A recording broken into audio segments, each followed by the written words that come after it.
Herkese merhaba, kanalıma hoş geldiniz. Bugün sizlerle astarlama videosu çekiyoruz. Çantamızın astarını kolay bir şekilde nasıl dikeriz? Size bu yöntemleri göstereceğim. Daha önceden astar videosu çekmiştim.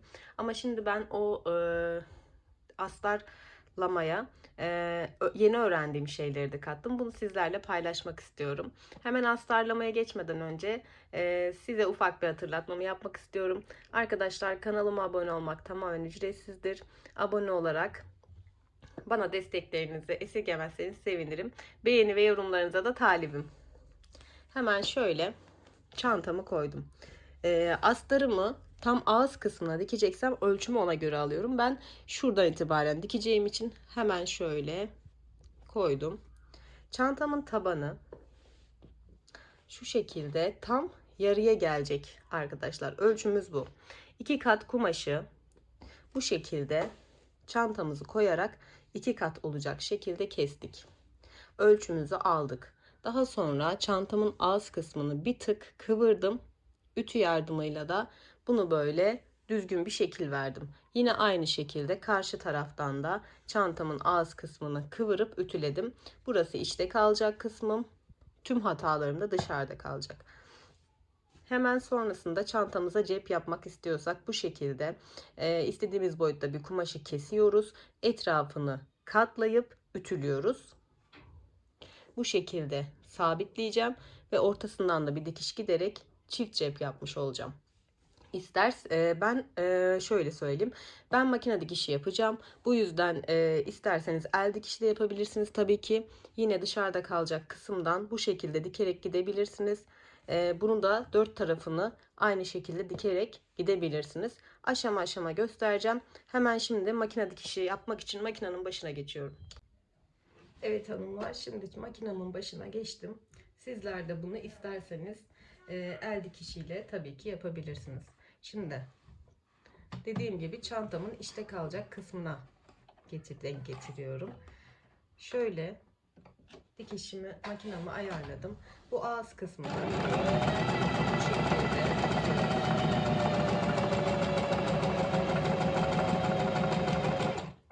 bu şekilde dikip hemen sizlere detaylarını göstereceğim. Evet hanımlar, çantamın ağız kısmına bakın, bu şekilde diktim. Bu taraf içte kalacak kısım, bu tarafta dışta görünecek olan kısım. Şimdi hemen çantamın cebini sizlere göstereyim, dikişini. Şimdi burayı bu şekilde cep kısmının dört tarafında dikiş makinesine dikip geliyorum. Sizler makineniz yoksa elde dikebilirsiniz. Bakın çantamın cebini de bu şekilde dört tarafı da diktim. Önden görüntüsü de bu şekilde oldu. Şimdi bunu çantama sabitliyorum. Evet hanımlar, şimdi astarımın ön yüzünü, bakın burası arka yüzü, yani içeride kalacak, görünmeyecek kısım. Burada astarımın ön yüzü. Şimdi astarımın ön yüzüne öncelikle cebimizi dikiyoruz. Daha sonra astarımızı tamamlıyoruz. Hemen bu şekilde şöyle istediğimiz gibi, ben dikiş payını bu tarafta bıraktığım için bir tık bu tarafı fazla bıraktım. Çünkü bu tarafı biraz keseceğim. Çantamı ayarladıktan sonra bakın bu şekilde iğne ile sabitlemenizi öneriyorum. Şöyle bir tane buradan. İşiniz daha kolay olacaktır ve kayma olmayacaktır bu şekilde. Bir tane buradan sabitliyorum.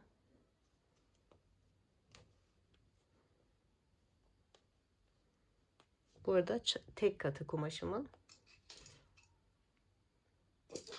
Bir tane buradan sabitleyeceğim.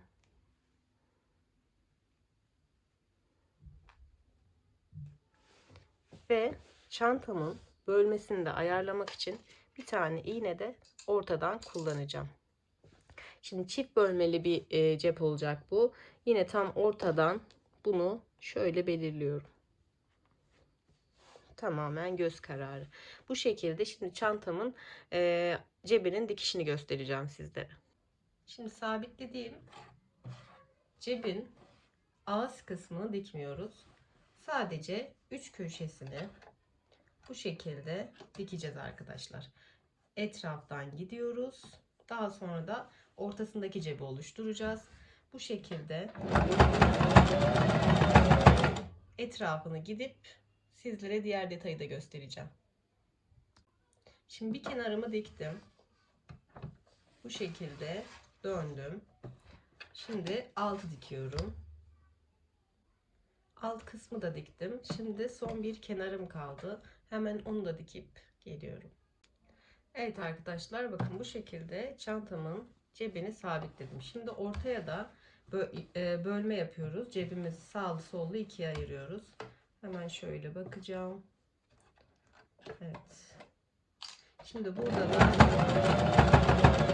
sona kadar giderek cebimizi ikiye ayırmış oluyoruz. Evet arkadaşlar, çantamın cep kısmını bakın bu şekilde oluşturdum. Şöyle 2 tane cepten oluşuyor. Şimdi bu kısım içte kalacak artık. Çantamızın astarının içi olacak. Şöyle tersini çevirdik, katladık yani. Astarımız, cebimiz içeride kaldı. Artık katladık. Şimdi astarımızı oluşturuyoruz. Tam düz gelecek şekilde bir miktar dikiş payı bırakarak böyle tabana kadar dikiyoruz. Şimdi bu kenarda bir iki kere git gel yapacağız ki çantamızın ağız kısmı dikerken açılmasın ve daha uzun ömürlü olsun diye. Şöyle tekrar ben 3 defa geri gidip geri geldim. Yani dikişimi sağlamlaştırmış oldum. Şimdi tabana kadar tamamen dikip geliyorum. Şimdi bu aşamada çantamızın bir astarının bir tarafını bu şekilde diktik arkadaşlar, bakın. Fazla olan kısmı ben kestim. Sizler de istediğiniz gibi yapabilirsiniz. Şimdi bu aşamada ne yapıyoruz? Çantamızın ağız kısmıyla tam aynı boyutta olup olmamasına özen göstermelisiniz. Astarımız büyük ya da küçük gelmemesi için. Şimdi dikiş yaptığım kısımdan itibaren bakın şöyle 1 santim bıraktım. Burayı biraz fazla bırakmışım. Ben buradan itibaren keseceğim. Diğer kumaşım birazcık çöp olacak. O yüzden düzgün tam boyut almak, ölçü almak çok önemli. Şimdi böyle daha iyi anlatabilmek için de isterseniz şu şekilde de yapabilirsiniz. Ağız kısmını dikeceğiniz yerden itibaren astarımızın içine yerleştiriyoruz. Tam ölçü alabilmek için. Bakın şu şekilde buraya bir iğne ile sabitleyip çantamızın dikerken astarımızın dikerken büyük ya da küçük olmaması için, tam gelmesi için şuradan itibaren dikeceğim. Sizler de böyle ölçü alabilirsiniz, bakın. Tam açarak ölçü alacağım çünkü toplanmış biraz böyle. Şimdi buradan itibaren dikip geliyorum. Evet arkadaşlar, şimdi çantamın astarının artık taslağı oluştu. Sadece tabanlarımız kaldı. Bakın bu şekilde tamamen yapmış bulunuyoruz. Şu şekilde çantamın içine yerleştirip büyük mü küçük mü olduğunu göstereceğim sizlere de. Bakın. Tam. Bunu iğne ile de sabitleyebilirsiniz ölçmek için isterseniz. Şu şekilde benimki tam olmuş. Evet. Şöyle bir tık daha sizlere daha kolay göstermek için bakın. Bu şekilde çantamın astarı tamam. Evet arkadaşlar, şimdi astarımızın tabanını yapıyoruz birlikte. Çantamın köşe kenar kısmını böyle kıvırdım şimdi. Buradaki önemli detay da eşit bir şekilde yapabilmek olacak. Hemen burada istediğim noktaya kadar ölçümü alıyorum. Bakın tam 9 santim, hatta 8 yapıyorum. Şu kısma bir tane iğne ile şöyle yapıp tekrar ölçeceğim çünkü çantamın Cep kısmına denk gelmesini istemiyorum. Bunu siz kendiniz astarınızın boyutuna göre tam 8 santim arkadaşlar. Yine diğer köşe noktamıza geliyoruz. Yine buradan da tam 8 santim ölçerek çantamızın tabanını yapacağız.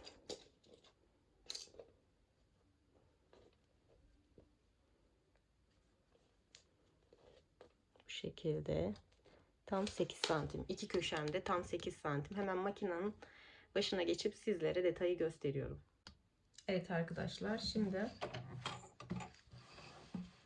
bu köşeyi bu şekilde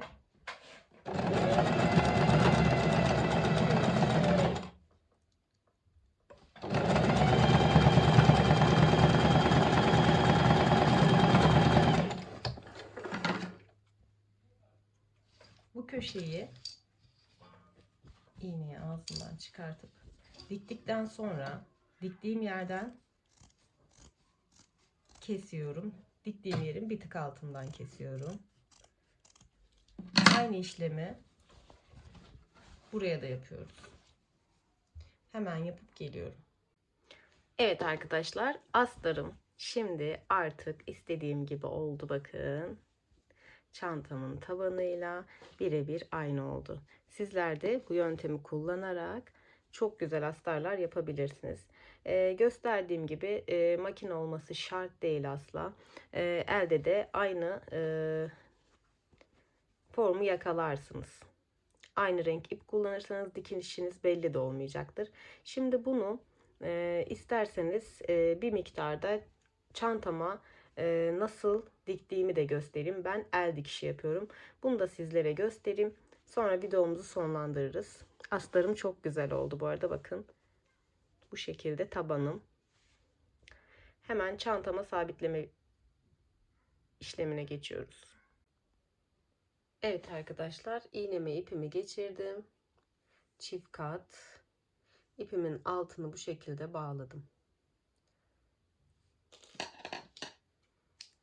Şimdi şöyle yapayım.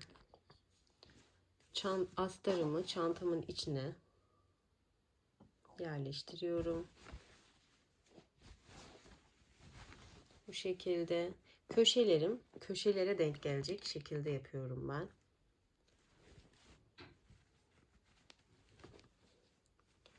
Tam ortayı bulup da şöyle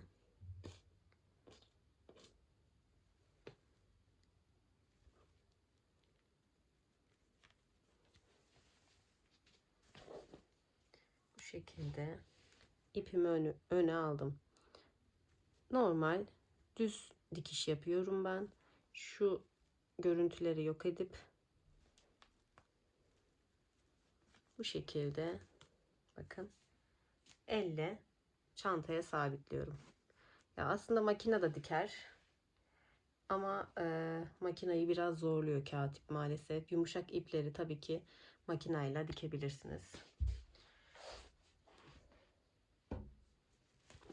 Şöyle bakın, şurayı sabitledim. Devam ediyorum. Minik minik alarak kağıt ipten de geçerek bu şekilde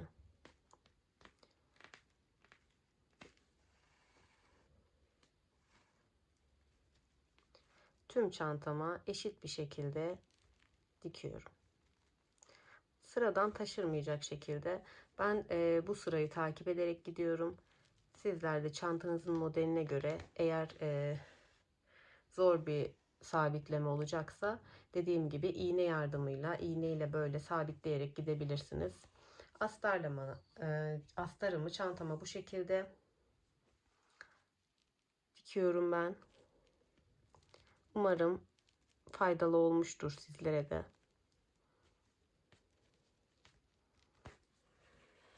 Kağıt ip sert olduğu için zorlanıyorum. Böyle. Bakın, hiç belli olmuyor. İpinizi de astarınızla aynı renk seçerseniz zaten arkadan geçmiyorum, önden alıyorum ben. Bu şekilde hiç belli olmadan bir dikiş yapabilirsiniz arkadaşlar. Hemen ben dikip size daha sonrasında göstermek istiyorum. Evet arkadaşlar, şimdi çantamın astarını bu şekilde sabitledim ve bitirdim. Bakın, aynı renkle diktiğimiz zaman dikiş izimiz falan hiç olmayacaktır. Bu şekilde sizler de kolayca astar dikebilirsiniz.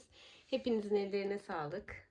Beğeni ve yorumlarınızı bekliyorum. Bir sonraki projede görüşmek üzere. Kendinize iyi bakın.